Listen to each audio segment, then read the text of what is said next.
Hello and welcome to another Best Junglers episode, and in it we shall discuss the best junglers for you to use to carry, win and climb from patch 10.18 onward. And even though we haven't had huge changes to jungle champions over the past month, the meta has still had a nice little shift because of the changes to laners, as well as how people are approaching the game as we head to the end of the season. And if you're looking to see what I mean, then you can have a look at the Warwick, Kindred, and Hecarim gameplay breakdowns we did recently that really show in order to carry from the jungle at the moment, you must have a more aggressive playstyle, or if there are aggressive junglers that are in the meta trying to do a lot of things early, you have to be able to navigate those properly. So as always, if you enjoy these videos as well as a lot of motion blur, please consider liking and subscribing for all the jungle content coming your way, and also heading to the Patreon where I upload text-based versions of this tier list. And now without hesitation, let's begin. So as we begin, as we always do with the S page, you will see that Evelyn has dropped down and Hecarim has risen up. Now in the previous edition I did mention, look, Hecarim is gonna be getting some buffs here, he's already strong, keep an eye out for the domination that might be incoming.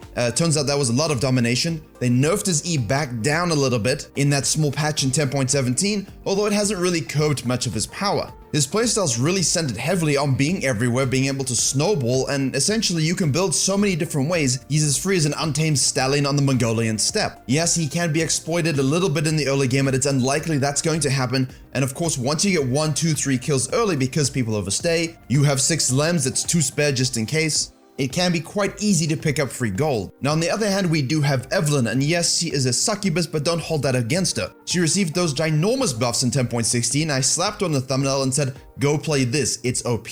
And a lot of people were kind of not too sure how it was going to work, except all Evelyn mains knew immediately. Once you 50% that cooldown from 8 to 4 on the Q, it's gonna be a fun time. Turns out Riot said we were having fun, but the enemy jungler wasn't, and even though Evelyn enjoys that balance of power, they did hijack some damage from the Q spike initially, as well as the following hate spikes. So for early trades, it can add up to a decent amount of damage you're losing, 20 to 40 even, assuming you wonderful players all hit your Qs all the time. I know I've never missed a hate spike in my entire life, not once, But other than that, despite the win rate drop and despite the fact that it was curbing that initial OP power, dominating in all tiers of play, Stealth guarantees you a free kill on at least 1 ADC a game, and now that we're seeing a lot of double AD comps with Lucian mid and top lane Tristana mid, in part thanks to pro play, Evelyn's penetration really is exceeding all expectations at the moment. Enjoy the LP. Now next up we have Kha'zix. Yes, that isolation damage was buffed from 100 to 120, and then they said hold up, that's also too much, let's make that 110. So a lot of people kind of fell off the train with them thinking that was a revert nerf, even though they just took away 50% of the gains. That means you still have some gains, and that means you can still absolutely take over games. His win rate is very good, his usage rate is equally as good at 11+%, the ban rates are starting to come in because people realize, hey, this champion is still strong and very obnoxious to deal with if he gets a few early kills. Remember, in an aggressive jungle meta where people might be running around in 1v1 scenarios, here comes a Kha'zix with a few kills, isolation damage, you're not exactly going to have fun. And I think you're catching on the trend here with assassins, they have fun but you don't. Now next up we have Graves. Some people don't place Graves as high, I still like to keep him in the top 4 to 5, purely because he's so adaptable. Multiple build paths, multiple playstyles that he can fit into, and has very similar statistics to Kha'zix. What's interesting is that while Graves' plays might be very comfortable into certain meta champions here, statistically he isn't one of the best counters to any of them. This means that while he can be strong into a lot of junglers, he isn't necessarily a be-all and end-all counter, and that fits perfectly into his narrative of that he can adjust his playstyle depending on the jungle matchup, and the better the Graves player doing that, the more success you will have. Just make sure your mid laner isn't always Yasuo, Yone, or Zed. Yeah, so Karthus got those buffs, and then they figured, hey, that's a lot of numbers, let's take away some of the numbers, and then it didn't change anything because Karthus is still very strong, and then he was kind of flexed to 3 positions. Yeah, we still exist in that universe. Maximum outplay button, extraordinarily good in high elo, Master Plus, Diamond Plus. The win rates are very concerning because once you get better at farming, camp sequencing, and actually throwing in those ganks between the downtime of the camps, managing to solo dragons when the enemy jungler shows up somewhere else, and having the map awareness to press R at the right time, and then the power of your team able to use these leads, all add up to why he is such a high elo pick rather than something that in silver people can use. Also, when you have to spam Q like that, you need to be somewhat accurate. I know you can miss a lot, but when you're clearing and trying to clear quickly, you can't really afford to face tank it and die. Next up we have Kayn and Rast. Win rates have tempered a bit, usage rate is still huge, ban rate has dipped, and as always has some rough matchups, namely into the Kha'zix, Karthus, Hecarim. He doesn't really have great times against those. That being said, that's just mathematically. Realistically, you can still dominate them if you jungle properly. And I still maintain that win rate is definitely way lower than it could be because people pick the wrong form, the wrong itemization, and they don't play him as aggressively as they can. Kayn early is actually quite a capable duelist. He's not something that needs to AFK farm like a Kha'zix. Get out there and show people your very large sickle. And I don't know if it's a sickle or a limb, but Fiddlesticks seems to carry something around. And for me, this is funny. Hey guys, Fiddlesticks is very strong, excellent farming jungler, scales beautifully, has dominating team fights, super fast camp sequencing so you can scale better, can solo dragons. Why don't you go play it? And then all I hear in the background is crickets. I mean, we kinda knew this would happen because he's a niche style jungler, but really, don't sleep on this power. I've talked a lot about him this year, a lot of other players have. You might even be seeing him more in pro play now with the Evelyn, Kha'zix, Fiddlesticks realizations. And hey, when pro players are picking up picks we've known to be strong for a very long time, and are finally realizing you can actually use carry junglers at that level, and we don't always have to have the same picks, should tell you something about the champion. Finally on this list we have Elise. I mentioned aggressive jungling, I mentioned scaling junglers, an expert at winning games by 2025 and shutting them down. Elise, same reasons as always, great tower dive, great pressure. Make sure you have the mechanics able to dish it out though. Requires a little bit of fluidity and patience on that end, but much like Lee Sin and High Elo, she continues to persist.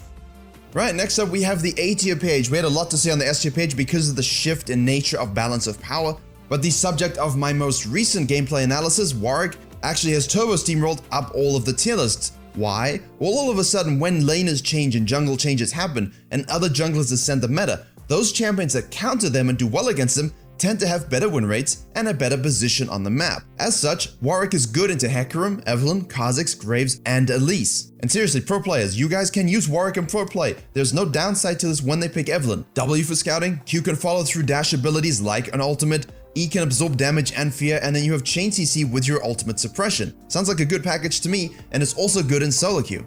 Just like Nunu is also still good in solo queue because we like objectives, we like ganking, we like river control, and you like enabling a carry, especially one that can get really fed. At this point for Nunu and Willem, I kinda just wanna look at the screen, give you a thumbs up and say they're great. Anyway, Rexxa is also great, yes, good win rates, still nice and strong early, and it's amazing how long it takes people to figure certain things out, especially in terms of jungle routine. Once jungle is settled down and calm, and all the junglers playing the position sort of get a formula, they get game styles, they understand all the options available to them, the game can slow down very nicely. And in terms of understanding all the matchups, invading, ping-ponging objectives from dragon to herald, to make sure you get plates, tower pushes, Dragon Soul win cons, all of these as people get more comfortable with them towards the end of the season makes things like Rexxa more powerful because ultimately she rewards execution and no waffling. And Rengar does also like waffling because it means he can kill you. But this pick, while it is strong, and I always tout, hey guys, look, spend some time, learn Rengar, one of the most rewarding carry junglers you can ever learn because he transcends most metas, he always finds a way to get fed if you're good. The thing is, there are just much more accessible picks, and while Rengar can hate things like Rexxa and Nunu, he really loves high damage, low CC team comps like say a Lucian mid or top lane because, you know, he can just kill them over and over again.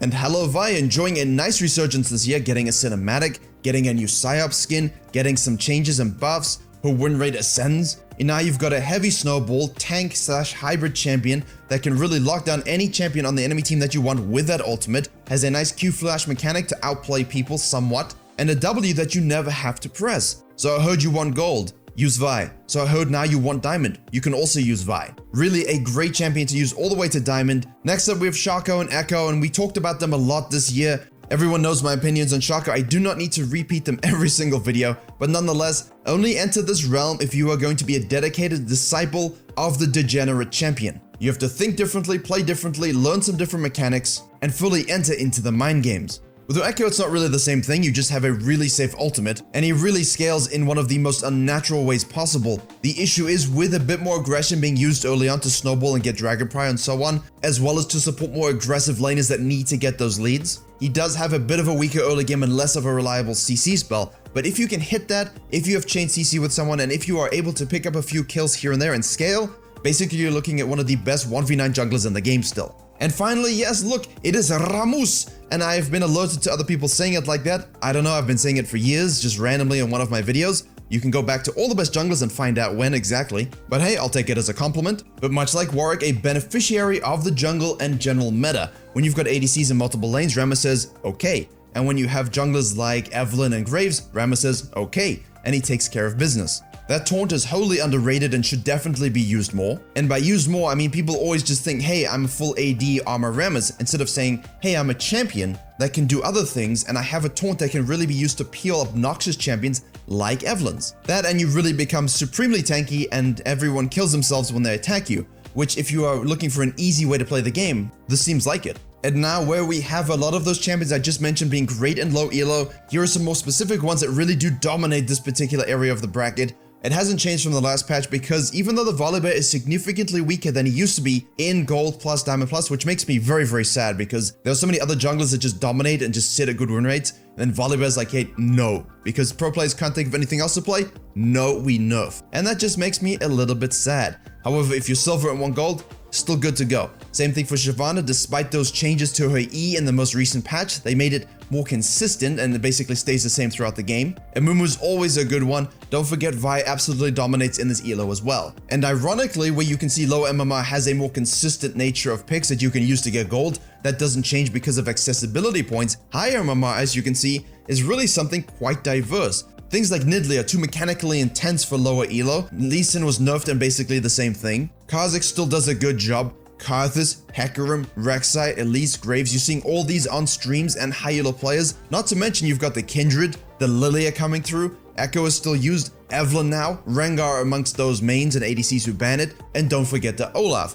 And the reason why I really go overboard listing all the picks here is because you can really have a lot of success with these champions all listed on your screen, as well as a couple others from the first 2 pages that just lets you control games in a way that many others can't. But this is actually quite a large pool of viable junglers for high diamond and master plus. I know it always doesn't feel this way, but once you visualize it, put them down, you can realize, hold on, we're actually in a great level of jungle meta where a lot of champions can be played. Which is great because back early in the year I made a video about the jungle meta where it felt really stale, and once you list all these out, it feels a lot more different. But there you have it, the best junglers for patch 10.18 and most likely patch 10.19. I will make another one if there are big changes, but definitely I will see you in patch 10.20. I hope you are able to enjoy and learn something and you find success with some of these picks as we head to the end of season 10.